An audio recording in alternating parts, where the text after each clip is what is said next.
बाल लीलाएं तो दिखाएंगे अपनी, और आपने इतनी अच्छी व्यवस्था की है तो उन्हीं का भाग है सब, वो तो लूटेंगे। अभी बहुत है और अभी बहुत सुंदर सुंदर लीलाएं और झांकियां सभी तो और लूटेंगे। तो जो लोग रहेंगे वहीं पाएंगे। और जाने वाले सोच लीजिए, जो जाने वाले हैं, जो जल्दी जाने वाले हैं, परेशान नहीं होंगे। सारी व्यवस्था यहाँ से की गई है विद्यालय समिति के द्वारा। व्यवस्था जो यहाँ के व्यवस्थापक हैं, जाने वाले चिंता नहीं करें, सब व्यवस्थाएं आपके घर तक पहुँचाने की जाएंगे। तो सब लोग मस्ती से, और अंत भला तो सब भला, और अब लग रहा कि अंत अच्छा ही रहेगा।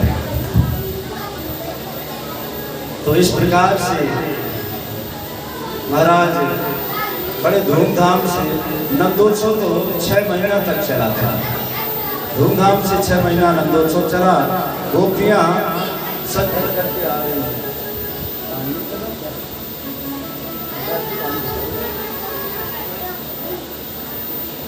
और इसके बाद महाराज अहोते देवी की पुत्रा कंसेना बहवो हता, एका वशिष्ठा वर्जा कन्या सा प्रतिबंध गता। अहोते देवी की पुत्रा।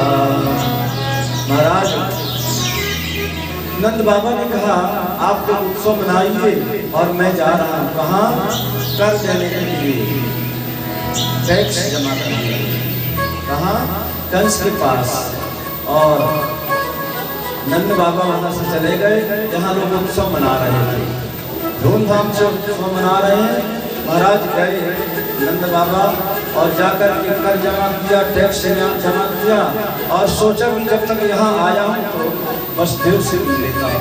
वसुदेव के पास गए और वसुदेव जी से प्रणाम किया। वसुदेव जी ने कहा करो को दत्तो रागे दिष्टा हम बहुतिथम महाराज संतुपाताश्च गोकुले। आप तुरंत यहाँ से जाइए, गोकुल में कुछ उत्पात होने वाला है, मुझे ऐसा लग रहा है कुछ उत्पात होने वाला है। और वहाँ से वसुदेव जी को प्रणाम करके नंद बाबा चल देते हैं। इधर कंस सभा बुलाया, कंस ने सभा बुलाई और सभी को बुलाया। अष्टासुर, बाणासुर, कौन सुर से देवकासुर, वत्सासुर, सबको बुलाया और सबको बुलाकर के सभा की कि क्या किया जाए। किसी ने कहा महाराज 1 महीना के जो बालक हैं उनको मार दिया जाए। इस तरफ भी बैठ सकते हैं, इस तरफ भी बैठ जाए, कुछ लोगों की संख्या वैसे भी कम है। इस साइड में बैठा दीजिएगा, इस साइड में बैठा सकते, क्योंकि हर जगह जो माताएं ही अधिक रहती हैं, माताओं की संख्या हमेशा अधिक ही रहती है। हेलो, और लोग इधर बैठ जाएं। चलिए। तो महाराज एक राक्षसी थी जिसका नाम था पूतना, बकासुर की बहन बकी। उसने कहा महाराज मैं जाती हूँ और 1 महीना के जितने बालक हैं सबको मार दूंगी, जितने बालक 1 महीना के सबको मैं मार दूंगी। कंस ने कहा महाराज देख रही हैं आपका स्वरूप, आपका इतना विकराल स्वरूप, कौन आपको अंदर जाने देगा? पूतना ने कहा भाई साहब आपने मेरा स्वरूप देखा नहीं है अभी। अच्छा। और पूतना ने ऐसा स्वरूप बना करके आ गई, सुंदर सद्धत करके आ गई। कंस ने कहा हे वाह, इतना सुंदर स्वरूप तो मैं तो पहचान ही नहीं पाया। और पूतना वहां से चल देती है, सद्धत करके आती है। और पूतना वहां से चल देती है कहाँ? गोकुल के लिए। मार्ग में जितने 1 महीना के बालक हैं सबको मारते हुए आ रही है। और कंसेना प्रहता घोरा पूतना बालघातिनी जितने गांवों में जितने बालक 1 महीना में मिल रहे हैं सबको मारते हुए आ रही है, सच। और जैसे ही गोकुल में प्रवेश की तो ऐसा लग रहा था कि साक्षात लक्ष्मी चली आ रही है।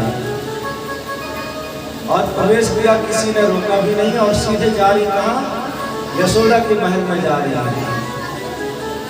यशोदा के महल में जैसे प्रवेश करने के लिए जाती हैं, यशोदा देखकर के आश्चर्य पड़ जाते हैं, अरे कौन है इसको तो मैंने पहली बार देखा है, पूछ भी नहीं सकी कि आखिर बहन आप कौन हो। सोचा कि सब लोग आ रहे हैं देखने के लिए, दर्शन करने के, हो सकता है ये भी आए हैं दर्शन करने के लिए। जैसे हमारे यहाँ कोई नया व्यक्ति आ जाता है ना, तो सब लोग उसी की तरफ देखने लगते हैं। अगर कोई विदेशी आ जाए तो सबकी नजर उसी की तरफ चली जाएगी। पूतना इतना सुंदर बन सद्धत कर आई थी, सबकी नजर उसकी तरफ चली गई। अब पूतना सीधे कहाँ गई, जहाँ कन्हैया सोए हुए थे। और जैसे लाला ने देखा कि पूतना मौसी आ गई है, तो लाला ने अपने आंखों को, नेत्रों को बंद कर लिया। बहुत सुंदर भाव, क्यों नेत्र बंद किए? भगवान ने सोचा कि राम अवतार लिए थे, उसमें भी एक स्त्री का वध करना पड़ा था सबसे पहले, और इस अवतार में फिर से स्त्री आ गई। भगवान ने तुरंत नेत्र बंद कर दिया। या भगवान के नेत्रों में एक में सूर्य का वास है, एक में चंद्रमा का वास है। दर्शन अच्छी चीज का किया जाता है, कहाँ से राक्षसी आ गया। संतों ने कहा भगवान ने इसलिए बंद किए कि नैन से जब नैन मिलते हैं तो प्रेम बढ़ता है, प्रीति होती है। भगवान ने सोचा इससे अगर मैं नजर मिलाऊंगा और अगर प्रीत हो गई, प्रेम हो गई, तो मैं उसका कल्याण नहीं कर पाऊंगा। इसलिए भगवान ने नेत्र बंद कर दिया। या भगवान ने इसलिए नेत्र बंद किए कि भगवान भोलेनाथ को बुलाया, प्रभु आप आइए और एक जहर लेकर के विषपान कराने मुझे आइए। और विषपान तो मैं करूँगा नहीं, क्यों? मैं तो यहाँ माखन मिश्री खाने के लिए आया हूँ, और आप आइए और विषपान कीजिए और मैं बढ़िया से माखन मिश्री इसका दुख पान करूँगा। आ जाइए, आगे आ जाइए। और इसके बाद पूतना ने सीधे भगवान को अपने गोदी में ले लिया। सोचा थोड़ी देर में थोड़ा सा दूध पान करेगा, थोड़ा सा जहर जाएगा इसके मुख में, इसका राम नाम से कल्याण हो जाएगा। और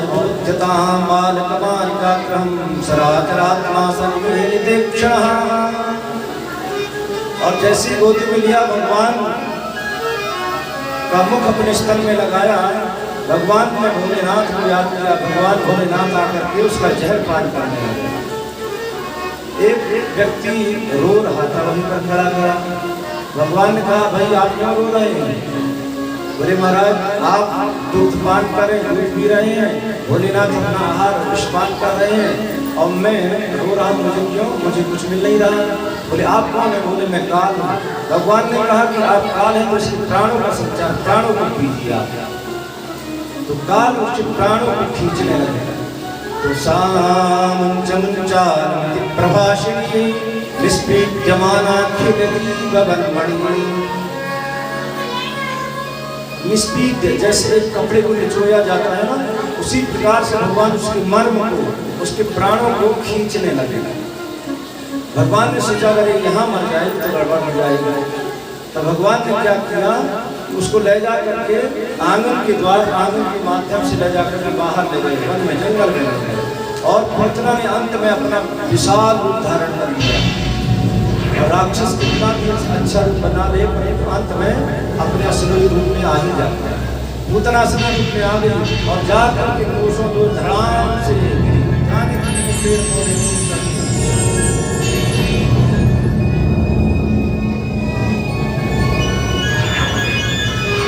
अब तो पूतना का वध हुआ और भगवान उसकी गोदी में खिलखिला करके हंस रहे थे। गोपियों ने देखा कि अरे ये क्या हो गया, दौड़े दौड़े गए तो कन्हैया हंस रहे हैं। तुरंत वहां से कन्हैया को लेकर के आते हैं यशोदा आदि, और उनकी नजर उतारती हैं और नजर उतार करके गौशाला में लाती हैं। और गौशाला में ला करके क्या करती हैं, सबसे पहले गोमूत्रेण स्नात्वा, गाय के मूत्र से उनको स्नान कराती हैं। पुनर्गो रजसाधन, गाय की धूली जो है ना, उससे उनको शरीर को पोंछती हैं। फिर गाय के दूध से झाड़ती हैं। फिर उनको भगवान के नामों से ही उनकी नजर उतारती हैं। कैसे? सुखदेव स्वामी कहते राजा, इंद्रियाणि हृषिकेशः प्राणान् नारायणोऽवतु श्वेतदीपवतिश्चित्तं मनो योगेश्वरोऽवतु। हमारे कन्हैया की इंद्रियों की रक्षा ऋषिकेश करेंगे, प्राणों की रक्षा भगवान नारायण करेंगे। इस प्रकार से उनके नामों से झाड़ रही है और भगवान के नाम मुस्कुरा रहे, हंस रहे हैं। भगवान ने कहा आप क्यों हंस रहे हैं? अरे प्रभु आप ही के नाम और आप ही को झाड़ा दे रही है। भगवान ने कहा तुम नहीं समझोगे, इस बात को तुम नहीं समझ सकोगे। और इस प्रकार से भगवान झाड़ा दे करके फिर नंद बाबा आए। तो नंद बाबा ने देखा अरे ये क्या हो रहा है? तो उस पूतना के शरीर को अलग अलग अंगों में काट करके अलग अलग चिताएं बनाई गई और उस पूतना के शरीर को जलाया गया। और जैसे ही पूतना को शरीर को जलाया गया, सुखदेव स्वामी कहते हैं कि कोसों दूर तक सारे गोकुल में सुगंध फैल गई। दक्षिण ने कहा महाराज ये राक्षसी थी, भगवान को मारने के लिए आई थी और सुगंध कैसे? तो बदबू आनी चाहिए, दुर्गंधी आनी चाहिए। सुखदेव स्वामी कहते राजा जिसका स्पर्श भगवान ने किया उसके शरीर में किसी प्रकार का विकार होने की कोई संभावना ही नहीं है। और भगवान ने साक्षात उसका दुग्ध पान किया है कि उसके शरीर से दुर्गंध की कोई संभावना ही नहीं है। इस वक्त उसके बाद भगवान के करवट बदलने की विदाई, तीसरा महीना प्रारंभ हुआ। और इधर क्या हुआ कि सभी लोग उत्सव में आ रहे हैं, परंतु एक देवी नहीं आई। कौन? रोहिणी। रोहिणी क्यों नहीं शामिल हुई? क्योंकि उनके जो पति है ना वसुदेव है, वसुदेव जी के कई विवाह थे, तो उनमें से रोहिणी भी उनकी पत्नी थी। तो जब से उनके पति जेल में गए तब से उन्होंने उत्सव में शामिल होना बंद कर दिया। शास्त्रों में लिखा है स्त्रियों को कब कहाँ जाना चाहिए। क्रीड़ा शरीर संस्कारं समाजोत्सव दर्शनम हास्यं परगृहेयानं त्यजेत प्रोषित भर्तृका। अगर पति संकट में है, पति कारागृह में है, किसी विपत्ति में है, परेशानी में है, तो परदेश में तो पति पत्नी को क्रीड़ा शरीर संस्कारं अधिक शरीर का संस्कार अर्थात शरीर को अधिक सजाना नहीं चाहिए। क्रीड़ा शरीर संस्कारं और बड़े बड़े उत्सव में अधिक बढ़ चढ़ के भाग नहीं लेना चाहिए। अगर पति संकट में है या पति परदेश में। समाजोत्सव दर्शन। रोहिणी ने कहा देवी मेरे पति इस समय संकट में है, जेल में, तो मैं कैसे शामिल हो सकती हूँ? माता यशोदा ने कहा कि देखिए इतने वर्षों के बाद हमारे यहाँ बालक हुआ है, आप चलिए, आपको चलना चाहिए। तो माता रोहिणी सच धज करके आती हैं और बहुत सुंदर जब सच धज करके आती हैं और लाला को गोदी में लेकर के झूम करके नाचने लगी। आज मैया यशोदा के बाद बधाई बाजे रही।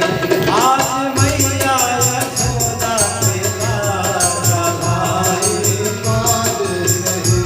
आज मैया यशोदा के बाद बधाई बाजे रही। आज मैया यशोदा के बाद बधाई बाजे रही। कौन पुण्य करे आई यशोदा, कौन पुण्य करे आई यशोदा, कौन पुण्य करे आई यशोदा, करे आई यशोदा। जग गोद भरी करे तार बधाई बाजे रही। जग गोद भरी करे तार बधाई बाजे रही। आज मैया यशोदा के बाद बधाई बाजे रही। आज मैया यशोदा के बाद बधाई बाजे रही। ऐसे बधाई नहीं होगी। आज नंदोत्सव है और खाली बैठ करके मरे बैठ करके आदमी चलेगा। बधाई है तो बधाई की करेगा, खड़े होकर के ऐसे नहीं। आज मैया यशोदा के बाद बधाई बाजे रही। आज मैया यशोदा के बाद बधाई बाजे रही।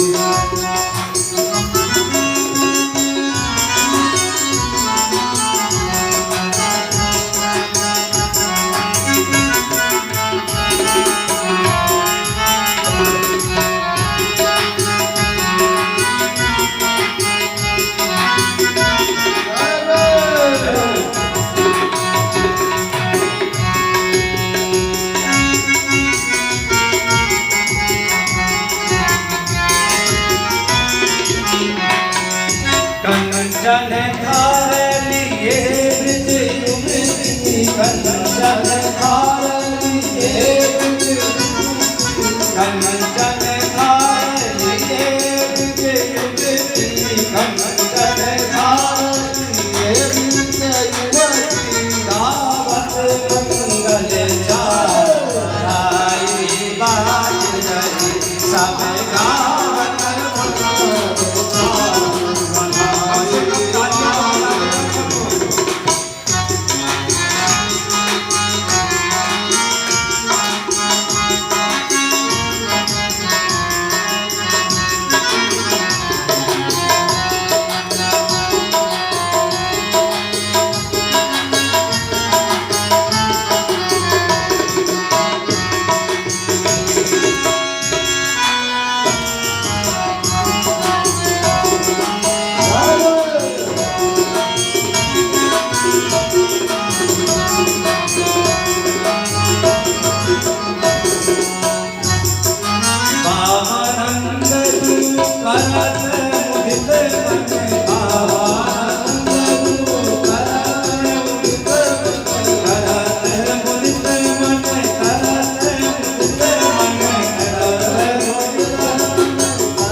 भगवान की जय।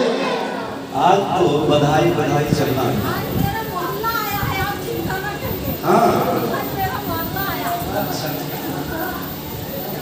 चलिए आपका नाम रोशन हो जाएगा।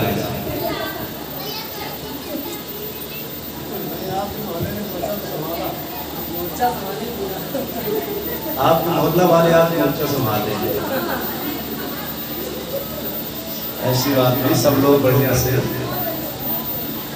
6 महीना तक उत्सव बनाया गया था। हम तो ज़्यादा नहीं मना रहे हैं। 6 महीना तक उत्सव बनाया गया था और पूतना का कल्याण किया भगवान ने। पूतना कौन थी? जब राजा बलि के यहाँ भगवान बामन मन करके गए थे तो राजा बलि की जो बेटी थी ना रत्नमाला, उसने बामन भगवान के रूप को देखा तो बड़ा मोहित हो गई, बड़ी खुश हो गई देख करके। अरे इतना सुंदर बालक लग रहा है कि इसको गोदी में ले। इतना सुंदर बालक को देख करके लगा कि गोदी में ले। बड़ी खुश हो गई और थोड़ी ही देर के बाद भगवान ने कहा अभी पता चलेगा, गोदी में ले वो तुम क्या करोगे। और थोड़ी ही देर बाद जैसे भगवान ने सब कुछ नाप लिया तो मन में भाव आ गया कि ये तो जहर देने लायक है, ऐसे बालक को तो जहर देना चाहिए। भगवान ने कहा तथास्तु, चिंता मत करो, तुम्हारी दोनों कामनाओं को पूरा करेंगे। तो वही रत्नमाला पूतना के रूप में आई थी। भगवान ने उसका कल्याण कर दिया। इसके बाद भगवान की करवट बदलने की लीला हुई। 3 महीना के हो गए भगवान और माता यशोदा अपने दरवाजे पर एक सकट, जिसको बैलगाड़ी बोलते हैं, उसको अपने दरवाजे पर रख दिया। किसी ने कहा था आप अपने दरवाजे पर बैलगाड़ी रख दीजिए, हो सकता है आपके यहाँ बालक हो जाए। संयोग से माता यशोदा ने बैलगाड़ी दरवाजे पर रखी और बालक हो गया। अब तो माता यशोदा उस बैलगाड़ी को हटा नहीं रही। आज कन्हैया का जन्मोत्सव मना रहे थे सब लोग मिल करके, तो उस बैलगाड़ी के नीचे सकट के नीचे ही एक पालना रख दिया और पालने में कन्हैया को सुला दिया, लिटा दिया और यशोदा अन्य कामों में लगी। सब लोग उत्सव मना रहे। कन्हैया ने देखा अच्छा हमको अकेला छोड़कर के सब लोग अपने अपने काम में लग गए हैं, अभी बताते हैं। और कन्हैया ने धीरे से पैर उठाया और उसी बैलगाड़ी पर एक राक्षस आ गया जिसका नाम था सक्टासुर। सक्टासुर राक्षस उस बैलगाड़ी में आ गया और उसने धीरे धीरे धीरे दबाव बनाना प्रारंभ कर दिया। सोचा इसमें दबाऊंगा धीरे धीरे और कन्हैया इसमें दब जाएगा और खत्म हो जाएगा। भगवान ने सोचा अच्छा। और जैसी सक्टासुर बैलगाड़ी पर सवार हुआ तो भगवान ने धीरे से अपने पैरों को उठाया और स्पर्श किया। जैसे स्पर्श किया कि धड़ाम से जाकर के छितर बितर हो गई बैलगाड़ी। अब तो सबका ध्यान भगवान की तरफ गया। देखा अरे ना आधी आई ना तूफान आया और ये कैसे छितर बितर कैसे टूट करके इधर उधर गिर गया। बाल बाल में कहा माता एक बात बताए बोले बताओ। बोले तुम्हारे लाला ने अपने पैर से इसको ठोकर मार के उड़ा दिया। यशोदा मैया ने कहा तुम्हारा दिमाग ठीक है? 3 महीना का बालक को जितनी बड़ी गाड़ी को उड़ा देगा। सुखदेव स्वामी कहते राजा माँ यशोदा के नेत्रों में तो ममता का पर्दा है ना, इसलिए उनको तो ये सब दिखेगा नहीं। और इस प्रकार से माता यशोदा ने गोदी में लिया कन्हैया को और दुग्ध पान कराने लगे। दुग्ध पान कराते कराते कन्हैया का वजन बढ़ने लगा। मैया ने सोचा इसका वजन इतना क्यों बढ़ रहा है। कन्हैया आगे दूसरी लीला करने वाले हैं। दशरथ को जब पता चला कि सक्टासुर उतना कोई नहीं लौट के आए तो एक और राक्षस को भेज दिया जिसका नाम था तृणावर्त। भगवान ने सोचा कि देखें तो अपना वजन बढ़ा करके देखें हमारा वजन कितना है। तो भगवान ने अपना धीरे धीरे धीरे वजन बढ़ाना प्रारंभ कर दिया। मैया यशोदा ने सोचा कि इसमें शायद कुछ ज़्यादा ही नहीं आ रखा है आज क्या। तो मैया यशोदा ने बालक को वहीं लिटा दिया और कामों में लग गया। तृणावर्त को मौका मिल गया और तृणावर्त आंधी के रूप में आ गया। जो बैसाख और जेठ के महीना में चलता है ना एकदम भूत चक्कर के रूप में, उसी रूप में सारे गोकुल को आवृत कर दिया। आंधी तूफान से पूरा गोकुल आवृत हो गया। अब तो सब लोग चिल्लाने लगे। तृणावर्त सीधे कहाँ गया जहाँ कन्हैया लेटे थे और उसी आंधी में कन्हैया को उड़ा लेकर चला गया और अनंत आकाश में ले गए। कन्हैया ने उसका प्रचार कर दिया और नीचे पटक दिया। नीचे आए तो देखा कन्हैया उसकी गोदी पर खेल रहे थे।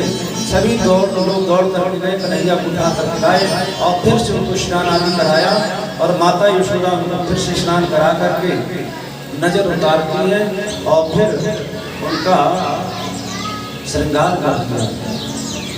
सुखदेव स्वामी कहते राजन इस प्रकार से एकदारू हमारो लालयन्ति सुतम शिशुम गरिमाणं शिशोर्बोधं नशेः निर्पूतवत् भूमोद्धाय तं गोपी विस्मिता भारतीलिका। इस प्रकार से मैया गोदी में लेकर दुग्ध पान करा रहे थे कन्हैया को। शाम का समय था। अचानक कन्हैया को जवानी आ गई, वासी आ गया। कन्हैया ने अपना मुख फैलाया खोला तो माता यशोदा ने उनको मुख में सारा संसार देख लिया। 14 भुवन, सारा संसार, नक्षत्र, तारे, सूर्य, चंद्रमा सब कुछ देख लिया। लीला शक्ति ने सब दिखा दिया। परंतु भगवान ने कृपा शक्ति से कहा कि पर्दा डाल दो। मैया यशोदा के आंखों में पर्दा डाल दो और कृपा शक्ति ने पर्दा डाल दिया। मैया को सब भूल गया, क्या देखा क्या नहीं देखा, सब कुछ भूल गई। इस प्रकार से मैया यशोदा सुंदर ढंग से कन्हैया की सेवा करें। धीरे धीरे बालक बड़े हो रहे हैं। महाराज इधर गर्गाचार्य जो है ना मथुरा में रहते हैं। गर्गाचार्य को वसुदेव जी ने बुलाया और कहा कि देखिए मेरे 2 बालक हैं और उनका भी नामकरण संस्कार नहीं हुआ। गर्गः पुरोहितो राजन् यदूनां सुमहात्मा ब्रजं जगामनं यस्य वसुदेव प्रचोदितः। वसुदेव जी वसुदेव जी ने कहा हे गर्गाचार्य जी गुरुदेव आप तुरंत जाइए कहाँ नंद के यहाँ और जाकर के मेरे 2 बालकों का नाम संस्कार कीजिए। गर्गाचार्य ने कहा महाराज मैं जाऊंगा तो सही, परंतु यदूनामहमाचार्याख्यातश्च भुवि सर्वतः सुतं मया संस्कृतं ते मन्यते देवकी सुतं। मैं यादवों का आचार्य हूँ, यादवों का गुरु हूँ। अगर मैं जाकर के आपके बालकों का नाम संस्कार करूंगा तो कल उसको बात पता चल जाएगी तो गड़बड़ हो जाएगा। वसुदेव ने कहा नहीं आप जाइए, और गर्गाचार्य कहते जरूर जाऊंगा। और गर्गाचार्य वहां से आ गए। अब तो गोकुल की गलियों में भ्रमण कर रहे थे। अब कोई महात्मा आ जाता है तो अब लोग देखने लगते हैं, अरे कौन महात्मा आए, कौन महात्मा, सब लोग पूछने लगते हैं। किसी ने पूछा महाराज कहाँ से आए, बोले बहुत दूर से आए हैं। क्या करते हैं, बोले पूजा पाठ कराते हैं, यज्ञ कराते हैं, अनुष्ठान कराते हैं, नामकरण ज्योतिष पूजा सब कुछ हम जानते हैं। तो गोपियों को याद आ रहा है, अरे अभी यशोदा और नंद के दो बालक हैं, उनका नामकरण हुआ है। तो दौड़ करके यशोदा से कहा भैया भैया एक सुंदर बहुत अच्छे ज्ञानी महात्मा आए, क्यों ना अपने बालकों का नाम संस्कार करवा दिया जाए। यशोदा ने कहा बिल्कुल। और गर्गाचार्य को बुला करके लाते हैं। गर्गाचार्य ने कहा महाराज नाम संस्कार तो करूंगा, परंतु इस प्रकार से नहीं करूंगा।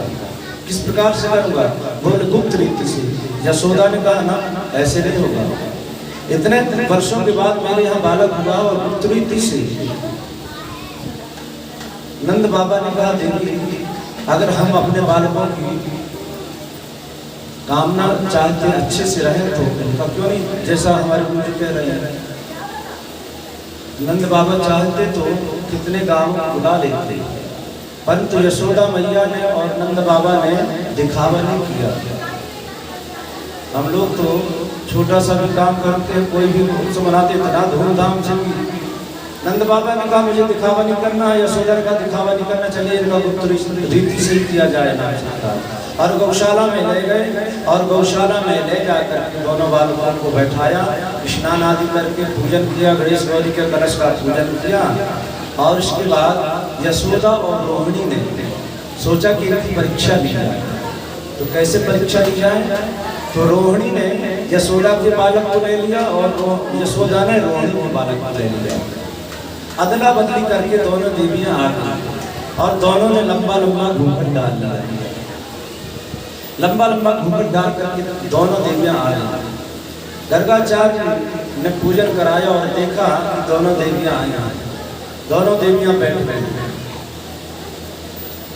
यशोदा ने कहा देखिए मैं बड़े हूं तो सबसे पहले मेरे बालक का नाम संस्कार होना चाहिए पहले। नंद बाबा ने कहा देवी आपकी जो गोदी में बालक हो तो आपका नहीं है। यशोदा ने कहा किसका है, तो मेरा नहीं तो किसका है। गर्गाचार्य बोले अयम ही रोहिणी पुत्रो, देवी ये आपका बालक नहीं है, तो रोहिणी का पुत्र है, रोहिणी है। अब तो बड़ी प्रसन्न हो गई और यशोदा ने तुरंत अपने गले से हार निकाल कर उनको उपहार में दिया। अरे हम लोग घूंघट डाल के बैठे हैं और इनको कैसे पता चलेगा कि ये रोहिणी का पुत्र है। अयम ही रोहिणी पुत्रो रमयम सुहृदो गुणी आख्यास्यते रामेति बलादित्या परम विदुः। देवी इसका नाम हम रोहिणी रखते हैं। ये कभी देवकी के यहाँ रह चुका है, देवकी के गर्भ में रह चुका है, वसुदेव का बालक बन चुका है और इस बार ये रोहिणी के गर्भ से भी हुआ है, इसलिए संकर्षण विधि से लाया गया है, इसलिए इसका नाम हम संकर्षण ही रखते हैं।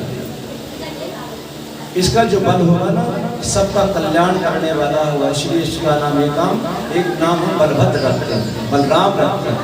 इस प्रकार से रोहिणी के पुत्र बालक का बलराम बलभद्र आदि नाम रखे गए। इसके बाद रोहिणी की तरफ जब गर्गाचार्य ने देखा तो गर्गाचार्य मुस्कुरा करके कहने लगे देवी इनके अनेक नाम होंगे। आसन वर्णास्त्रयो यस्य ग्रहणतो नो युगम तनु शुक्लो रक्तस्तथा पीता इदानी कृष्णकामृता। देवी शुक्लो रक्तस्तथा पीता, कभी इनका वर्ण शुक्ल था और कभी इनका पीत वर्ण था, कभी ये श्वेत वर्ण के और इस बार कृष्ण वर्ण के, इसलिए इसका नाम ये हम कृष्ण रखते हैं। और ये कभी वसुदेव के बालक होने के इसलिए इनका एक नाम हम वासुदेव रखते हैं। प्रागेन वसुदेवस्य जातस्तवात्मजा देवी बहुनी संत रूपाणी, बहुत से नाम हैं, कितने नाम गिनाए। इस प्रकार से गर्गाचार्य जी ने नाम संस्कार किया और जाने के लिए तैयार हुए। तो यशोदा ने कहा कि यज्ञ हुआ, अनुष्ठान हुआ है और बिना भोजन के तो यज्ञ सफल नहीं होगा, तो आप प्रसाद पा लीजिए। गर्गाचार्य ने कहा कि मैं किसी के द्वारा बनाया पाता नहीं हूँ, अपने से बनाता हूँ। तो माता यशोदा ने दूध दे दिया और चावल दे दिया। तो गर्गाचार्य जी बढ़िया खीर बनाने लगे और खीर बना करके तैयार की और भगवान को भोग लगाया, ठाकुर जी को भोग लगाया और माला जप करने लगे। आंख बंद कर ली और माला जप करने लगे। और जब आंख बंद करके माला जप करने लगे तो धीरे धीरे धीरे कन्हैया घुटन घुटन चल करके आते हैं और गर्गाचार्य जी की जो खीर थी उसको उठा करके लेकर भाग गए। अब जब गर्गाचार्य जी ने माला पूरी की, नेत्रों को खोला तो खीर ही नहीं है। कहाँ गए प्रसाद? इधर उधर दिख नहीं रही। गर्गाचार्य सोचने लगे कहाँ गए। यशोदा ने कहा हो गए प्रसाद, बोले ठाकुर जी पता नहीं कौन उठा करके ले गए। यशोदा ने कहा चिंता मत कीजिए, फिर से ला दिया। और यशोदा ने फिर से ला करके दूसरी चीज दे दी। अब तो महाराज गर्गाचार्य जी ने फिर से बनाया और फिर से उसी प्रकार से भोग लगाया और नेत्र बंद किए, जब करने लगे। कन्हैया फिर से आए, फिर से उठा करके लेकर चले गए। जैसे कि आप कन्हैया धीरे से आकर उठा करके लेकर चले जाते हैं। गर्गाचार्य ने फिर से बोली आगों को खोला, देखा तो प्रसाद नहीं। अब तो गर्गाचार्य जी ने सीधे झोली उठाई, कमंडल उठाया, अपना आसन उठाए, चल दिए। यशोदा ने कहा क्या हुआ? बोले अब हो गए प्रसाद, जो पान पर पा लिया। यशोदा ने कहा अभी दूसरी व्यवस्था करती हूँ, दूसरी मिठाई बना लीजिए। गर्गाचार्य ने कहा कि मैं इस प्रकार से यहाँ बनाता रहूँगा तो लोग समझे कि हलवाई है, मैं जा रहा हूँ, मुझे नहीं बनाना। हो गया प्रसाद, पा लिया। और जैसे ही रास्ते से जा रहे थे तो आगे से कन्हैया धीरे धीरे आ गए और सारी सामग्री लेकर के सामने प्रकट हुए। बोले लीजिए। गर्गाचार्य जी बड़े प्रसन्न हो गए और उससे प्रसाद लिया थोड़ा और सब प्रसाद बांट करके प्रणाम करके वहाँ से भगवान को वहाँ से प्रस्थान कर गए। और इसके बाद धीरे धीरे धीरे कन्हैया बड़े हो रहे हैं। और सुखदेव स्वामी कहते हैं राजन, भगवान भोलेनाथ जो है ना, जब जब भगवान नारायण अवतार लेते तो भगवान भोलेनाथ दर्शन करने जरूर आते हैं। भगवान भोलेनाथ जब राम जी का अवतार हुआ था तो उसमें भी दर्शन करने आए थे। मोहिनी अवतार में आए थे भगवान, तो मोहिनी का दर्शन भोलेनाथ ने किया था। तो भगवान अब कैसे रह पाते? तो भोलेनाथ दर्शन करने के लिए आए, काकभूषुंडी के साथ में दर्शन करने के लिए आए। अब तो भोलेनाथ नमः शिवाय हर हर महादेव करते हुए गलियों में विचरण कर रहे हैं। गोपियों ने देखा कि ये कौन बाबा चला रहा है, कौन बाबा चला रहा है। और कन्हैया अपने महल में लेटे हुए थे। जैसे ही भोलेनाथ ने आवाज लगाई हर हर महादेव, हर हर महादेव, कन्हैया ने तो रोना प्रारंभ कर दिया। अब कन्हैया को मिलना था ना भोलेनाथ से, तो कन्हैया ने रोना प्रारंभ कर दिया। अब तो कन्हैया को अनेक प्रकार से मना रही है यशोदा मैया, कन्हैया मान नहीं रही है। और भोलेनाथ गलियों में विचरण करके चले जा रहे हैं। जोगी का भेष बनाया, जोगी का भेष बनाया, श्याम दर्शन को भोला आया। जोगी का भेष बनाया, श्याम दर्शन को भोला आया। जोगी का भेष बनाया, श्याम दर्शन को भोला आया। जोगी का भेष बनाया, श्याम दर्शन को भोला आया।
पाँव की माला है। मैया सोना ने दर्शन नहीं कराए, बोले जाएगी मेरा लाला देखेगा तो डर जाएगा। सांप गले में पड़े मेरा लाला डरे, सांप गले में पड़े, सांप गले में पड़े मेरा लाला डरे, सांप गले में पड़े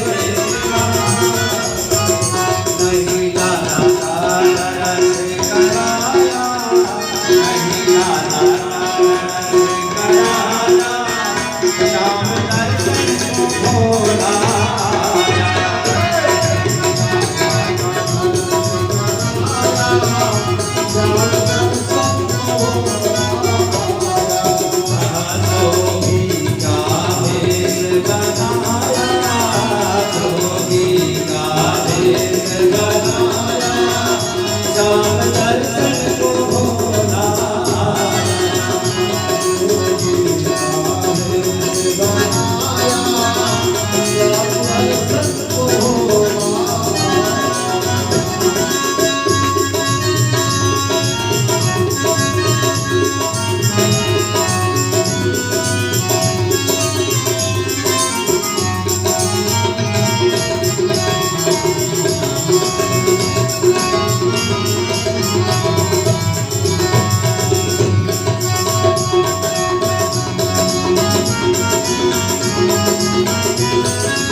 भोलेनाथ को बोले दर्शन नहीं कराऊंगी। भोलेनाथ वहां से चल दिया अपना डोला मंडल लेकर भोला झट चल दिए मुख से बम बम करे, भोला झट चल दिए भोला झट चल दिए मुख से बम बम करे, भोला झट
क्या मुझे दर्शन नहीं होगा तुम्हारा।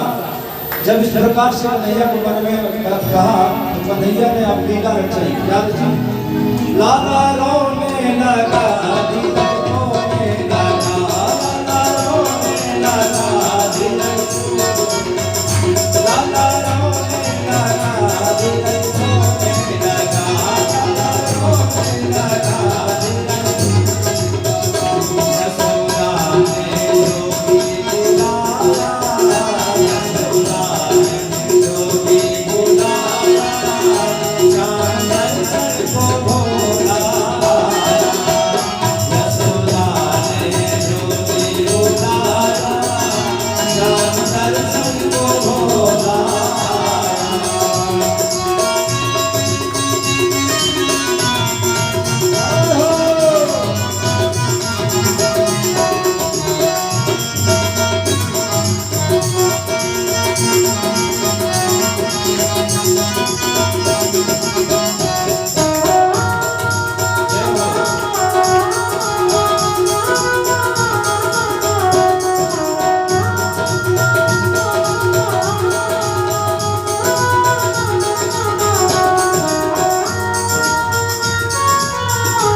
आज लग रहा है बड़ा कंपटीशन चलेगा। हमारे अखिलेश यादव जी गाजीपुर से आए, कहाँ फंसा दिए महाराज हमको आज ला करके। बहुत दूर से आए और थोड़ा कमजोर भी, खाना पीना भी ठीक से नहीं खाते हैं, कहीं कहाँ फंसा दिया जाए। लेकिन कहते हम पीछे नहीं हटेंगे, चाहे जितना कजरी नूरपुर वाले आगे आ जाए, हम लोग कम नहीं। अरविंद जी प्रयाग से, गाजीपुर से, प्रयाग से और उधर प्रयागराज वाले, और चारों की जोड़ी है और चारों कजरी नूरपुर पर भारी ही पड़ेगा, कम नहीं रहेगा। 19 नहीं हो 20 ही रहेगा।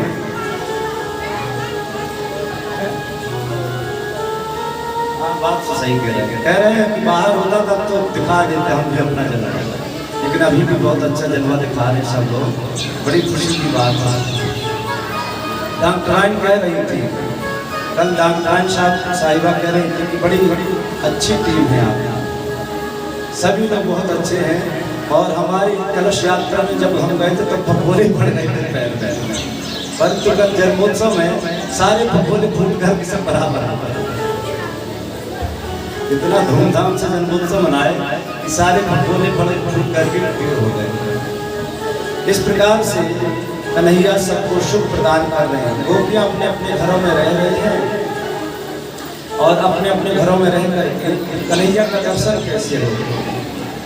तो वत्सांचल क्वचित समये दोष संजात स्तेयं स्वात्यधिपदया कल्पते स्तेयोगे मर्कान् भोक्षन् विभजत सजे नाति भाण्डं विनन्ति तृप्यारामे संग्रह गुप्तो यात्रोषतोगा।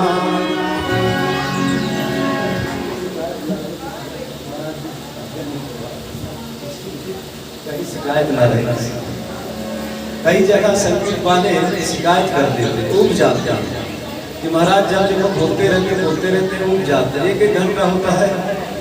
अभी हम लहर तारा में कहना नहीं तो चाहिए, संख्या तो बहुत थी वहाँ, लेकिन वहाँ थोड़ा सा लोगों को बोलना पड़ता था, और यहाँ तो बिना बोले ही लोग तैयार हो जाते हैं।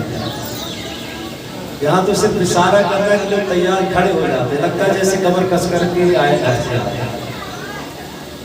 कहा था ना एक दिन कि कथा में लाज और शर्म को त्याग करके आना चाहिए। भगवान से मिलने में दो चीज बाधक बनती है, एक लज्जा, एक लोकापवाद। लज्जा और लोकापवाद। अरे हमारे बगल में हमारे पति, हमारे बच्चे बैठे, हम ताली बजाएंगे, नाचेंगे तो क्या सोचेंगे, हमारे पड़ोसी बैठे हैं क्या सोचेंगे लोग। ये मन भाव मन में आ जाएगा तो गड़बड़ हो जाएगा। और शर्माने लगे कि अरे शर्म आ रही है, अच्छा नहीं लग रहा है, सब लोग क्यों देखेंगे, क्या सोचेंगे। यही दो चीज भगवान को मिलने में बाधा बनती है। आगे कथा आया भगवान किस प्रकार से गोपियों का पर्दा हटाते हैं और किस प्रकार से गोपियों को प्रसन्न करते हैं, किस प्रकार से गोपियों को मिलने का उपाय बताते हैं। गोपियां अपने अपने घर में बैठी हैं और देख रही कि सारा समय माता यशोदा को मिल रहा है, हम लोग कुछ नहीं मिल रहा है। तो क्या किया, एक दिन उन लोगों ने सभी ने अपने घर की जितनी मटकियाँ थी सब फोड़ डाली, सभी गोपियों ने सभी मटकियाँ फोड़ डाली। और कुछ समय बाद उनकी सासू माता पूछा, अरे क्या हुआ। बोले नंद बाबा के जो लाला है ना, वो आए तो उन्होंने सब मटकियाँ फोड़ दी। कहा कि देखो अगर मैं जाऊँ तो गड़बड़ हो जाएगी, इसलिए तुम लोग जाओ शिकायत करके आओ और समझा करके आओ, यशोदा को अपने लाला को समझा करके रखें। अब तो सभी गोपियाँ आई और माता यशोदा के दरवाजे पर खड़ी हो गई। सुखदेव स्वामी कहते राजन सभी गोपियाँ शिकायत कर रही। क्या शिकायत कर रही है। वत्सांचन क्वचित समये घोष संजात हासा। यशोदा ने देखा कि ये सब इतनी गोपियाँ कहाँ से आती, बात क्या है। पूछा देवी क्या बात है। बोले देव मत पूछिए क्या बात है, आज इतनी शिकायत लेकर के आई। क्या शिकायत है। एक गोपी बोली वत्सांचन, अरे यशोदा तुम्हारे जो कन्हैया है ना बछड़ों को छोड़ देते हैं। माता यशोदा ने कहा क्यों। बोले गाय हम जब लगाने जाते हैं तो हमको दूध नहीं मिलता। वत्सांचन क्वचित समये, माता यशोदा ने कहा बहुत अच्छा करते हैं, ठीक ही तो करते हैं। तुम लोग गाय दूधती हो, अपनी गायों को दूधती हो और दूध चुरा लेती हो, बछड़े का भी दूध दूध लेती हो, इसलिए मेरा कन्हैया जा करके बछड़ों को छोड़ देता है, क्योंकि वो बढ़िया से पी करके सुपुर्द हो जाएंगे। मैया से गोपियाँ कहती हैं हमको इसमें तकलीफ नहीं, छोड़ दें, परंतु उचित समय असमय में छोड़ देते हैं। और जब हम गाय धोने के लिए जाते हैं तो हमको दूध ही नहीं मिलता, खाली बटुआ लेकर के आ जाते, खाली लोटा लेकर के हम लोग आ जाते हैं। क्वचित समय क्रोश संजात हासा, मैया इतना ही नहीं, जब इनको डांटती है ना कि कन्हैया तुम क्यों इतना उधम मचाते हो, तो क्रोश संजात हासा, जोर जोर से हंस करके किलकारी मार करके चले जाते हैं। और जब ये हंसते हैं तो ना मैया, तो इनकी हंसी को देख करके हमारी गुस्सा ठंडी हो जाती है। मैया यशोदा कहती है तो मैं क्या करूं, अब तुमको गुस्सा भी आती है, शांत भी हो जाती है, मैं तो कहती हूँ डांटो इसको। एक गोपी से माता यशोदा ने कहा तुम शिकायत कर, तुम्हारी क्या शिकायत है? उस गोपी ने कहा मुझे बड़ी शर्म आ रही है। क्या शर्म आ रही है? बोले मुझसे बताया नहीं जाएगा। क्यों? बात ही कुछ ऐसी, क्या बात है बताओ, जरा बताओ। उस गोपी ने कहा मैया एक बात बताओ, मेरे यहाँ सत्यनारायण भगवान की कथा थी और मैं कथा के लिए प्रसाद बना रही थी, तुम्हारे लाला अचानक पहुँच गए और जाकर के अंदर प्रवेश करने लगे। मैंने पूजा घर को बढ़िया साफ सफाई करके रखा था और कन्हैया अंदर प्रवेश किया तो मैंने रोक दिया, ठहरो ठहरो लाला अंदर मत जाओ, अभी पूजा होगा, उसके बाद प्रसाद भोग लगेगा, भगवान की कथा का प्रसाद मिलेगा। कन्हैया ने कहा हमसे भी बड़ा कोई भगवान आ गए क्या? और मैंने उसको डांट करके भगा दिया, तो धमकी दे करके चले गए वहां से कि आज तुमको समझाएंगे, तुमको सबक सिखा के ही रहेंगे। अब मत पूछो मैया यशोदा मेरे साथ क्या बीती बताओ तो सही। बोले मैया रात में मैं सो रही थी और बगल में मेरे पति देव सो रहे थे। रात में पता नहीं कहां से कन्हैया आ गए और मैं सो रहे थे, मेरे पति देव सो रहे थे। मेरे पति देव की बड़ी बड़ी मूंछें और मेरी चोटी दोनों को बांध करके वहां से चले गए। अब रात में मेरे पति को प्यास लगी, पानी पीने के लिए उठे, तो जैसे ही उठे और मैं लेटे हुए थे, जैसे उठे तो मेरी चोटी खिंच गई और ऐसे जोर से लगाई तो मैं अपनी तरफ खींच रही हूँ, अपनी तरफ खींच रहे हैं। मैंने कहा क्या करो? उन्होंने कहा क्या करो? और इस खींचा खाची में मेरे पति देव की आधी मूंछें उड़ गई। अब तो मैया यशोदा को बड़ी जोर की हंसी आई, इतना छोटा सा बालक अपना उधम मचा रहा है। सभी गोपियां शिकायत लेकर के आती हैं। एक गोपी ने कहा मत पूछो भैया, मेरे यहाँ तो माखन चुरा कर खाते हैं। यशोदा ने कहा चुरा कर इतना कलंक मत लगाना, मैं इतना बड़ा कलंक मेरे कन्हैया को, चोरी का कलंक मत लगाना। अरे मैंने कलंक थोड़ी लगा, बता रही मरकान धोक्षण। मैया एक खाएं तो ठीक है, मरकान अर्थात बंदरों को भी खिलाते हैं और बंदरों को खिलाए कोई बात नहीं, उनको खा करके छोड़ करके मटकी और फैला देते। मरकान भोक्षण विभजति सचेनात् भांडं भिनक्ति, भांड अर्थात मटकियों को फोड़ देते हैं। मैया ने कहा मेरे लाला को यही तो स्वभाव है, वो अकेले किसी चीज को नहीं खाता, सबको बांट करके मिल करके खाता है। भगवान ने सोचा कि राम जन्म में इन बंदरों ने मेरी बड़ी सेवा की थी, इनको मैं कुछ दे नहीं पाया था, तो इस जन्म में इनको खूब छक करके खिलाऊं, माखन दूध दही खूब खिलाऊं जिसमें ये लोग छक जाए। मैया से शिकायत कर रही है कि मैया हमको उसमें कोई तकलीफ नहीं, परंतु फोड़ दे, भान को फोड़ देते, मटकियों को फोड़ देते हैं और बहुत तंग करते हैं। सुखदेव स्वामी कहते हैं इस प्रकार से सभी गोपियां शिकायत कर रही हैं। इस प्रकार से मैया सुन ले शिकायत हमारी, मैया सुन ले शिकायत हमारी, जो बताने के काबिल नहीं है। मैया सुन ले शिकायत हमारी, जो बताने के काबिल नहीं है। मैया सुन ले शिकायत हमारी, जो बताने के काबिल नहीं है। शिकायत हमारी, जो बताने के काबिल नहीं है।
दूसरी गोपी शिकायत करी मैया मैया सुनो मैया दूजी शिकायत हमारी मैया दूजी शिकायत हमारी बागों में मिले थे मुरारी बागों में मिले थे मुरारी मैया दूजी शिकायत हमारी बागों में मिले थे मुरारी मैया दूजी शिकायत हमारी बागों में मिले थे मुरारी छोड़ डाली पायलिया हमारी छोड़ डाली पायलिया हमारी जो चुराने की काबिल नहीं छोड़ डाली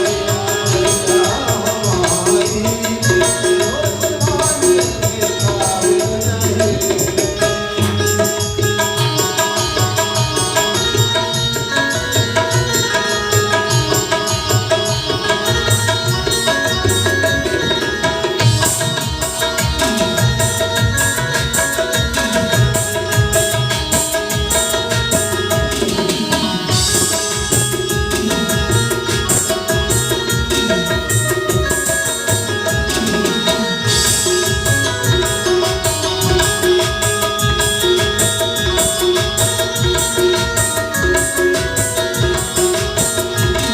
यशोदा ने कहा तीसरी गोपी का शक्ति मैंने बता सारी क्या शिकायत है तीसरी गोपी कहती है मैया क्या बताऊं मैया तीसरी शिकायत हमारी बड़े घटने में लेते मुरारी मैया तीसरी शिकायत हमारी बड़े घटने में लेते मुरारी छोड़ डाली कगरिया हमारी छोड़ डाली कगरिया हमारी जो चुराने के काबिल नहीं डाली कगरिया हमारी जो चुराने के काबिल नहीं मैया चौथी शिकायत हमारी मैया चौथी शिकायत हमारी यमुना में मिले थे मुरारी यमुना में मिले थे मुरारी मारदारी चुनरिया हमारी मारदारी चुनरिया हमारी जो सिलाने के काबिल नहीं जो सुनाने के काबिल नहीं है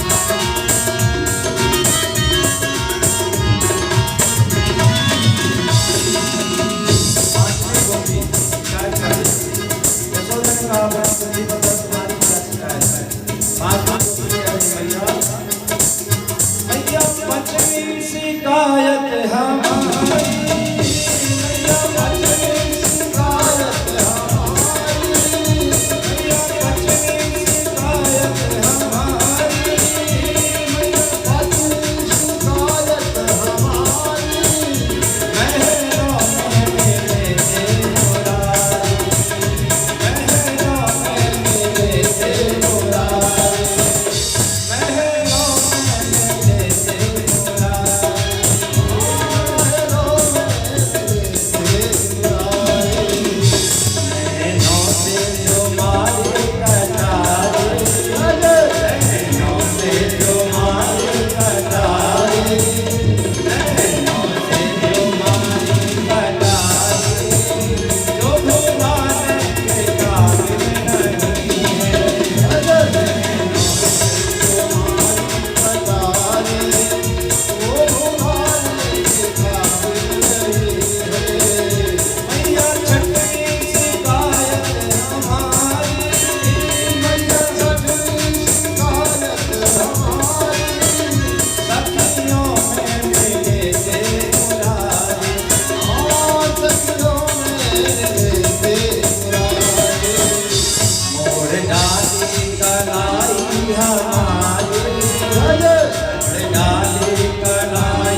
जय हो। इस प्रकार से कन्हैया सबको आनंद प्रदान कर रहे, आनंद दे रहे हैं सभी गोपियों को, गोकुलवासियों को।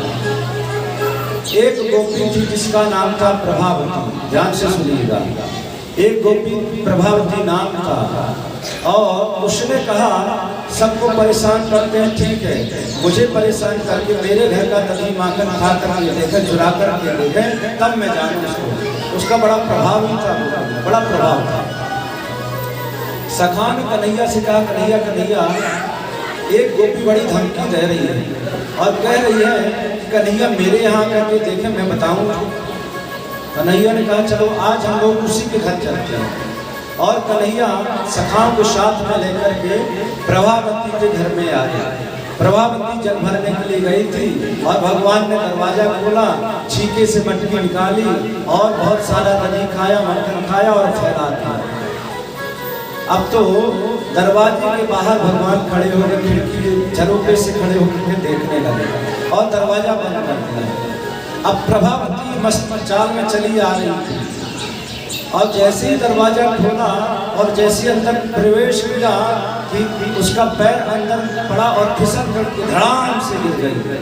अब तो कन्हैया खिड़की से देख रहे थे, जोर जोर से हंस कर करके चले गए। बोले तो हमको सबक सिखाने चली थी, देख ले तेरा क्या है। अब तो प्रभावती छटपटा करके रह गए, कन्हैया तुझको देख लो एक दिन। फिर से दूसरा दिन सखा ने कहा, कन्हैया प्रभावती के यहाँ का माखन बहुत अच्छा लगता है, क्यों ना वहीं चले आज। फिर कन्हैया ने कहा चलो। प्रभावती ने सोचा आज आएगा तो जरूर इसको मैं पकड़ करके दिखाऊंगा। आज प्रभावती ताक में बैठ गई, बिल्कुल छुप करके बैठ गई, दरवाजा बंद किया और छुप करके अंधेरे में बैठ गई। कन्हैया ने देखा कि आज दरवाजा खुला, बात क्या है, कुछ गड़बड़ है क्या। सखाओं से कहा कोई गड़बड़ लग रही है आज।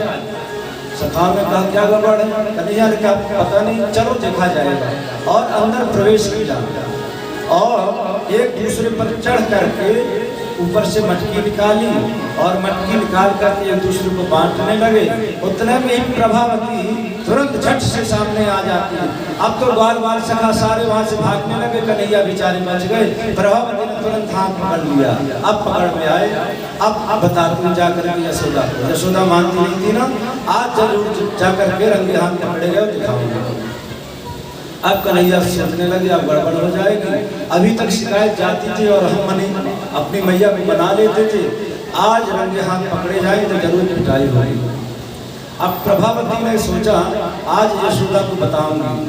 और प्रभावती ने लंबा घूंघट डाला और कन्हैया का हाथ पकड़ करके जा रहे हैं। रास्ते में चिल्लाते जा रहे कि देख लो ब्रजवासी, देख लो गोकुलवासियों, तो लोग नहीं मानते थे ना। आज मैंने रंगे हाथ यशोदा की लाला को पकड़ा है। अब सब लोग देख देख कर हंसी कर मुस्कुरा रहे हैं कि यशोदा की लाला का हाथ पकड़ा है और चिल्ला रही है। इस प्रकार से जा रही थी। कन्हैया ने सोचा गड़बड़ हो जाए, कुछ उपाय करना पड़ेगा, बचने का कुछ उपाय करना पड़ेगा। तो कन्हैया ने प्रभावती से कहा, अरे प्रभावती, इतने देर से तूने मेरा हाथ पकड़ कर भी रखा है, देख कितना दर्द हो रहा मेरे हाथ में, थोड़ा दूसरा हाथ पकड़ ले।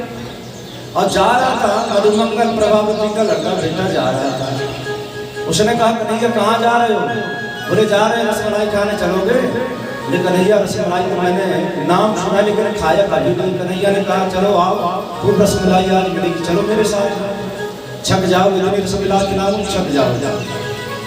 बड़ा खुश हो गया। और जैसे ही प्रभावती ने हाथ थोड़ा दूसरा हाथ पकड़ने के लिए किया तो कन्हैया ने उसी के बेटे का हाथ पकड़ा दिया। अब प्रभावती जा रही, रास्ते में घूंघट डाले चिल्लाती जा रही है, देख लो गोकुलवासियों, आज मैंने रंगे हाथ कन्हैया को पकड़ लिया है। सब लोग हंस रहे हैं, कितनी बेवकूफ, कितनी मूर्ख है, अपने ही बेटे का हाथ पकड़ करके कहीं कन्हैया का हाथ पकड़ लिया। और कन्हैया वहां से सीधे दौड़ करके गए दूसरे रास्ते से, मैया यशोदा के पास गए, गोदी में ले गए। मैया मैया मैया बहुत थकी लगी है, भूख लगी है। मैया ने कहा रुक जाओ थोड़ा सा, अभी ताजा माखन निकाल खिला दूंगी। कन्हैया ने कहा माँ एक बात बताओ। बोलो क्या, तुम मुझे बहुत चाहते हो, बहुत प्रेम करती हो ना। कन्हैया ने जब इस प्रकार से कहा, माता ने कहा इसमें कोई सोचने वाली लाला, तू मेरे इकलौता बेटा है, इसमें पूछने वाली कौन सी बात है। कन्हैया ने कहा देखो वहाँ आए दिन लोग शिकायत करते हैं मेरी, तू सच मानती है? बोले ना, मैं क्यों सच मानूंगा, जब तक मैं अपने आंखों से रंगे हाथ ना कोई पकड़ के लाए मैं सच नहीं मान सकती। कन्हैया ने कहा देखो माँ, अभी देखो अभी कोई गोपी आई है, मैं तुम्हारे पास हूँ और तुम्हारे पास शिकायत लेकर के आई कि देखो मैंने तुम्हारे लाला को पकड़ा रंगे हाथों। बोले मैं कैसे मानूं, तुम मेरे पास हो। और कन्हैया बैठ गए, मैया यशोदा काम करने लगे और दूर से ही प्रभावती चिल्लाते हुए आ रही थी, अरे यशोदा देख ले मैंने तेरे लाला को रंगे हाथ पकड़ा है। यशोदा ने सुना, कन्हैया से कहा कन्हैया देखो कौन चिल्ला रहा, कौन चिल्ला रहा। कन्हैया ने कहा माँ मैं नहीं जाऊंगा, मैं जाऊंगा तो गड़बड़ हो जाएगा, तुम ही जाओ, ये तुम्हारे यही लायक समस्या है। और यशोदा मैया आती है, क्या हुआ प्रभावती? बोले देख आज मैंने तेरे लाला को रंगे हाथ में पकड़ा है। अब तो यशोदा मैया को बड़ी जोर की हंसी आ रही थी, अपने ही बेटे का हाथ पकड़ करके कह रही है मैंने तुम्हारे लाला को पकड़ा है। पीछे कन्हैया मैया के पीछे खड़े थे, मैया से इशारे में कह रहे देखा मैया मैं तुमसे कह रहा था ना कि कोई झूठ फूट की शिकायत लेकर के आएगा। कन्हैया से मैया कहती तुम चिंता मत कर लाला, मैं हूं ना तेरे साथ। यशोदा मैया ने कहा प्रभावती जरा अपना घूंघट उठाओ और पीछे मुड़कर को देखो तुमने किसका हाथ पकड़ा है। प्रभावती ने घूंघट उठाया और पीछे मुड़कर के देखा तो देखा अपने बेटे का हाथ पकड़ा हुआ था। एक जोर का चांटा लगाया, बोला तू कहाँ से आ गया? उसके बेटे ने कहा भैया तूने तो मेरा हाथ पकड़ा था। प्रभावती को याद आ गई जो हाथ अदला बदली करने वाली जो बात हुई थी, उसी समय कन्हैया गड़बड़ कर गया। अब तो प्रभावती वहां से चिल्लाते हुए चली गई, कन्हैया तुमको देख लूंगी। और वहां से चली गई प्रभावती चिल्लाती। कन्हैया ने मैया से कहा मैया मैया थोड़ा मैं घूम करके आऊँ, खेल करके आऊँ। मैया यशोदा ने कहा जल्दी आ जाना। और कन्हैया वहां से गए और आगे से प्रभावती के सामने से आगे चिढ़ाते हुए बोले देखा मुझे पकड़ने चली थी, पकड़ लिया, बहुत मुझे रंगे हाथ पकड़ रही थी। प्रभावती के बालक ने कहा कन्हैया बहुत अच्छी रसमलाई खिलाई तुमने तो। कन्हैया ने कहा ऐसे लगे रहो और रसमलाई मिलेगी तुमको। सुखदेव स्वामी कहते इस प्रकार से कन्हैया ब्रज में लीला कर रहे हैं, गोकुल में लीला कर रहे हैं। एकदा क्रीडमानास्ते रामाद्या गोपदारका कृष्णो व्रतम भक्षितमात्रे निवेदयन्। एक बार की बात है, कन्हैया ने सोचा कि जिसको देखो वो मेरी चरण रज अर्थात मेरी चरणों की धूल लेने के लिए परेशान रहता है। आखिर इसमें है क्या, क्या स्वाद लोगों को मिलता है? जिसको देखो वही कहता है कि भगवान के चरणों की धूल रज मिल जाए। तो भगवान एक दिन मृद भक्षण कर लेते हैं। जमुना जी के तट पर खेल रहे थे और वहीं पर उन्होंने मिट्टी खा ली। बार बार सखाओं ने देखा और कहा कि हम जाकर अभी माता यशोदा से शिकायत कर देते हैं। और यशोदा से शिकायत की आकर के मैया मैया तुम्हारे लाला ने आज मिट्टी खा ली। कन्हैया को बुला कर यशोदा ने कहा सच बताना तूने मिट्टी खाई है? कन्हैया ने कहा सब झूठ बोल रहे भैया, मैंने मिट्टी नहीं खाई। चलो ठीक है मैं ऐसे नहीं मानूंगा, अगर बलराम कह देंगे तो मैं मानूंगा। कन्हैया ने सोचा बलराम जी कह देंगे भैया कह देंगे तब तो गड़बड़ हो जाएगी। तो कन्हैया ने दूर से ही इशारे में बलराम जी से कहा कि भैया जी अगर आपने हमारी शिकायत कर दी तो हम तो बच जाएंगे, हमको पता है हम कैसे बचेंगे, हमको सारे उपाय पता है बचने के, परंतु आप नहीं बचेंगे। हम भी मैया से कह दें कि आपने भांग के गोले इतने बड़े बड़े भांग के गोले खाए हैं। बलराम जी ने सुना झूठ मूठ का मुझे फंसा रहा है ना, मैंने भांग के गोले खाए। और बलराम जी की लाल लाल आंखें क्रोध से गुस्सा से हो गए। बलराम जी ने सोचा गड़बड़ हो जाएगी, पिटाई बाद में हमारी पिटाई पहले हो जाएगी। तो बलराम जी वहां से खिसक लिए, बोले भैया मैं अभी आ रहा हूँ। और कन्हैया कह रहे भैया सुनो, अगर तुमको विश्वास नहीं तो मैं तुम्हें बताता हूँ ना हम भक्षितवानंबा सर्वे विचाविशंसिनः यदि सत्यगिरस्तरिहि समक्षम वस्मे। मैया ये सब लोग झूठ बोल रहे हैं, अगर तुम्हें विश्वास नहीं तुम मेरे मुख में देख लो। और कन्हैया ने जैसे मुख को फाड़ा तो मैया यशोदा ने सारा संसार का दर्शन कर लिया। ज्योतिष चक्रम जलम तेजो नमस्वान की देवचा वैकारिकार इंद्रियाणि मनोमात्रा गुणास्त्रया।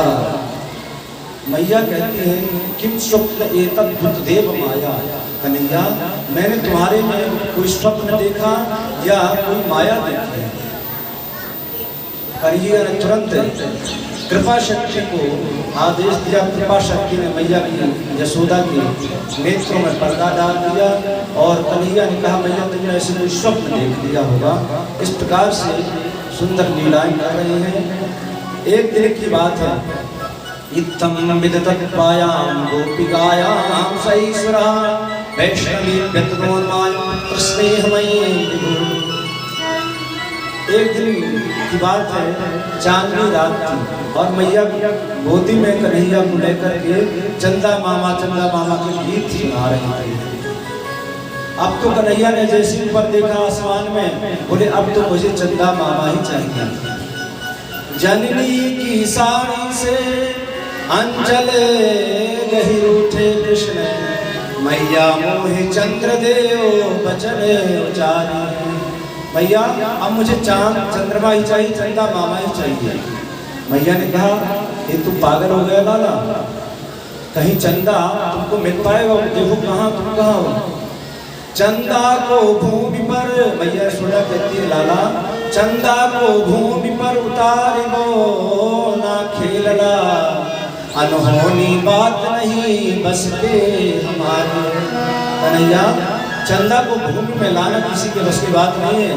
कन्हैया रूठ गए, नहीं नहीं हमको तो चंदा ही चाहिए, चंदा ही चाहिए।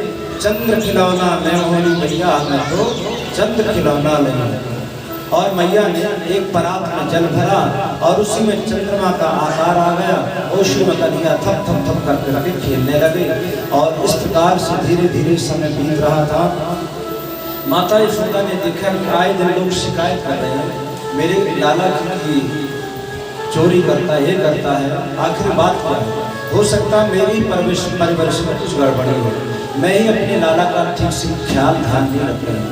तो आज माता यशोदा ने सबकी छुट्टी कर दी, दास दासियों की सबकी छुट्टी कर दी और आज स्वयं ही दधि मंथन करने लगे।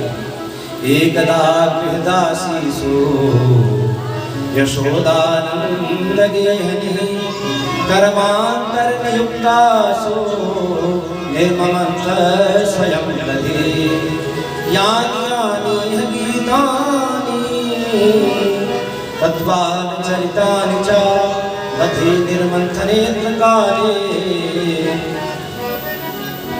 मैया यशोदा ने सबकी छुट्टी कर दी और आज स्वयं ये दधि मंथन कर रही है। और दधि मंथन करते करते क्या कर रही है? भगवान की लीलाओं का गान कर रही है। भगवान की लीलाओं का गान कैसे करेंगे? भक्ति तीन प्रकार से होती है। यानि यानि गीतानि तद्बाल चरितानि च दधि निर्मंथने काले। कैसे दधि मंथन कर रही है? पहली भक्ति होती मन से, दूसरी भक्ति होती है कर्मणा। हम लोग भगवान के लिए दधि मंथन कर रही है तो मन में कन्हैया का चिंतन कर रही है, कन्हैया के लिए माखन भिगो रही है। कन्हैया के लिए दधि मंथन कर रही है तो मन से भक्ति हो रही है। और यानि यानि गीतानि तद्बाल चरितानि च, इसके बाद कन्हैया की बाल लीलाओं का चिंतन कर रही है। और कर्म क्या कर रही है? कर्म कन्हैया के लिए दही भिगो रही है, दधि मंथन कर रही है, ये कर्म कर रही है। और सुखदेव स्वामी कहते हैं राजन एक बार नेत्र बंद करके उस झांकी का दर्शन कीजिए, माता यशोदा का दिव्य दर्शन कीजिए। कैसा स्वरूप है माता यशोदा का? क्षौमंबा संप्रति तटे विप्रतेषु त्रिनद्धम स्नेहस्मृत कुचगम जातम पंच शुभ्रो। मैया यशोदा जब दधि मंथन कर रही है ना, तो जब कमर में कंठनी बनी है ना और हाथों में कंगन और चूड़ी बंधी है, तो जब दधि मंथन कर रहे हैं तो खन खन करके चूड़ियां बन रही हैं और बालों में गजरा पहना हुआ है। और जब गजरा पहना तो जब दधि मंथन कर रही है तो बालों के जो गजरे हैं ना झर झर झर करके नीचे गिर रही है और थोड़ा थोड़ा पसीने के बूंदे मैया की मस्तक पर आ रही है। सुखदेव स्वामी कहते राजन माता यशोदा इस प्रकार से अपने लाला की सेवा में लगी है। कन्हैया सो रहे थे और सो करके उठ करके आए, मैया मैया मैया कहाँ हो? मैया ने कहा मैं तो यहाँ दधि मंथन कर रही हूँ। कन्हैया ने कहा मुझे बहुत जोर की भूख लगी मैया, तुरंत मुझे कुछ दो। कन्हैया से मैया यशोदा ने कहा देखो अभी तो मैं माखन निकाल रही। कन्हैया ने कहा ना मुझे तो अभी चाहिए और ताजा अभी यही वाला माखन चाहिए। माता यशोदा ने कहा अभी कैसे मिलेगा, अभी तो थोड़ा समय लगेगा, जाकर के कल वाला रखा। बोले कन्हैया ना मुझे बासा नहीं चाहिए, मुझे तो अभी वाला चाहिए, ताजा चाहिए। माता यशोदा ने कहा ताजा कहाँ से मिलेगा, अगर ताजा लेना तो थोड़ा देर ठहर जाओ। और कन्हैया वहाँ से नाराज होकर के वहाँ से चल देते हैं और एक कमरे में आए, घर में प्रवेश किए। एक बहुत पुरानी मटकी रखी हुई थी। कन्हैया ने एक पत्थर लिया और जोर से उस पत्थर पे पटक दिया। गुस्सा तो थी मन, और गुस्सा में आकर उस मटकी पर पटका तो वो धड़ाम से फूट करके फैल गई और जो सब भरा था मानो सारा फैल गया। मैया यशोदा दधि मंथन कर रही तो आवाज सुनी, धड़ाम की आवाज कहाँ से आई। तुरंत जाकर के देखती अरे मेरी दादी सासू माँ के जमाने की मटकी इसने छोड़ दी। एक बार तो मैया को बड़ी जोर की हंसी, रोज संजाम रहा, बड़ी जोर की हंसी आई और परंतु दूसरे क्षण छोड़ती है, सोचने लगी नहीं गड़बड़ हो जाएगी, अगर आज मैंने इसको छोड़ दिया दूसरी गलती करेगा। तो मैया बांधने का प्रयत्न करने लगी और रस्सी लेकर के बांधती है, कहती आज मैं तुझको छोड़ूंगा। एक छड़ी ले ली और छड़ी लेकर के मारने के लिए दौड़ा रही है। कन्हैया आगे आगे जा रहे हैं और यशोदा मैया पीछे पीछे जा रही है। त्यक्त्वा जष्टुं सुतं भीतं विज्ञायार्भक्तरा ये संगीतम पद्मदाम्ना तत्कीर्कोविदा। सुखदेव स्वामी कहते हैं कि राजन जिसको बड़े बड़े महात्मा, बड़े बड़े ऋषि महात्मा जिसको पार नहीं पाते, आज यशोदा मैया उनको दौड़ा रही है और पीछे पीछे जा रही, आगे आगे कन्हैया जा रहे हैं। क्यों? भय के कारण, डर के कारण। जिसके भय कारण, जिसके भय से भयभीत रहता, आज वही भयभीत होकर के इधर से उधर दौड़ रहे हैं, दौड़ रहे हैं। कन्हैया ने देखा कि मैया पसीना पसीना हो गई, थक गई है। कन्हैया ने कहा मैया थक गई क्या?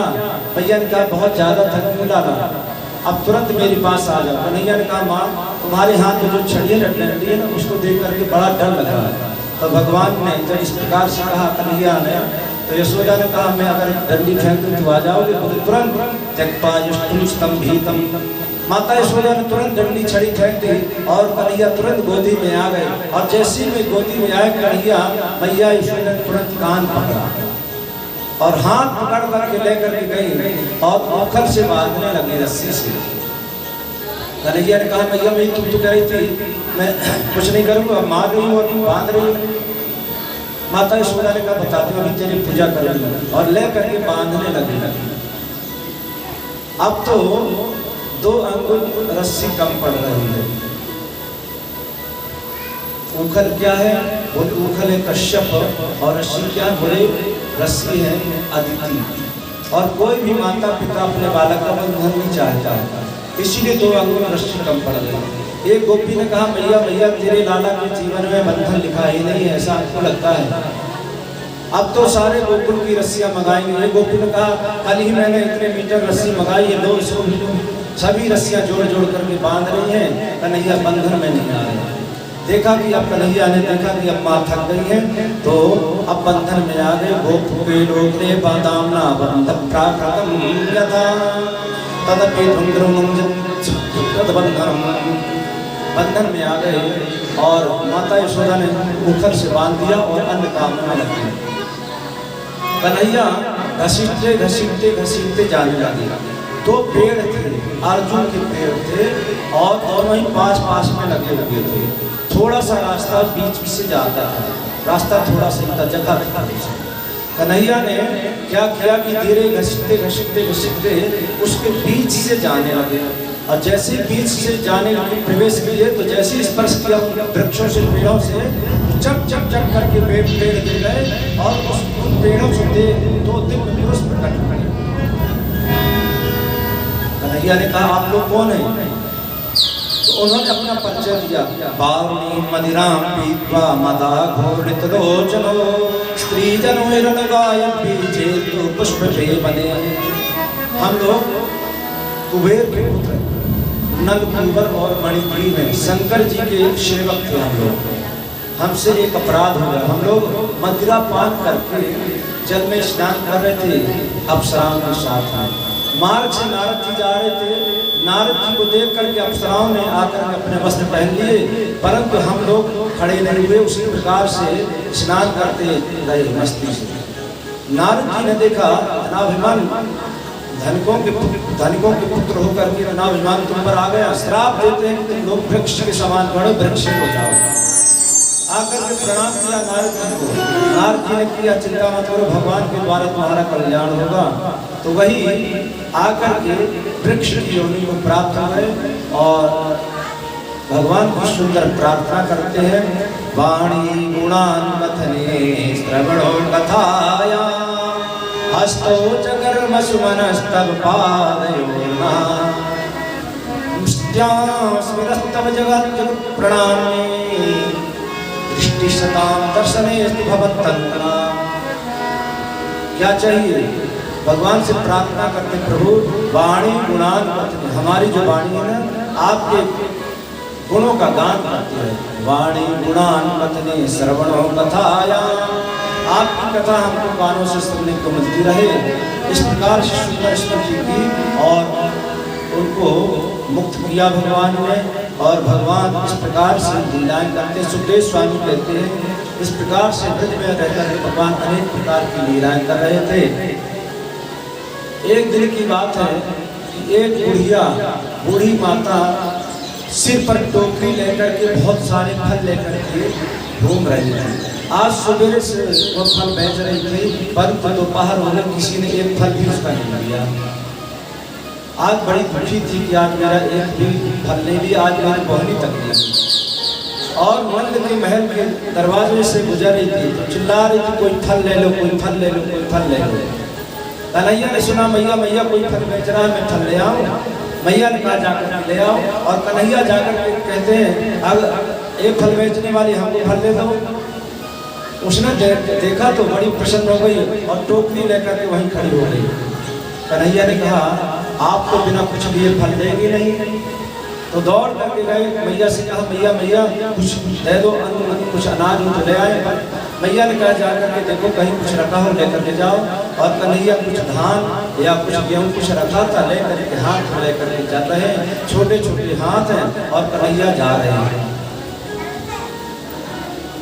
अब ठुमक ठुमक करके चल रहे हैं और जाते जाते जाते हाथ में 2-4 दाने रखे थे और 2-4 दाने लेकर के कहते लो अब हम फल दो। फल विक्रयणी तस्य धान्य कर्पयम् फलेन पूरयन्नग्नि फलभाण्डमपूरिजा। और उसने भगवान के दर्शन किए, भगवान को एकटक देखने लगी। 1 घंटा 2 घंटा बीत गए, महाराज उसकी नजर ही नहीं हट रही। भगवान ने उसको हाथ पकड़ के झकझोर दिया, अरे क्या कर रही हो? इतने देर से तुम हमको देखे जा रही हो, हमारी मैया देखी तो क्या कहेगी? मास्टर साहब को बड़ी चिंता हुई।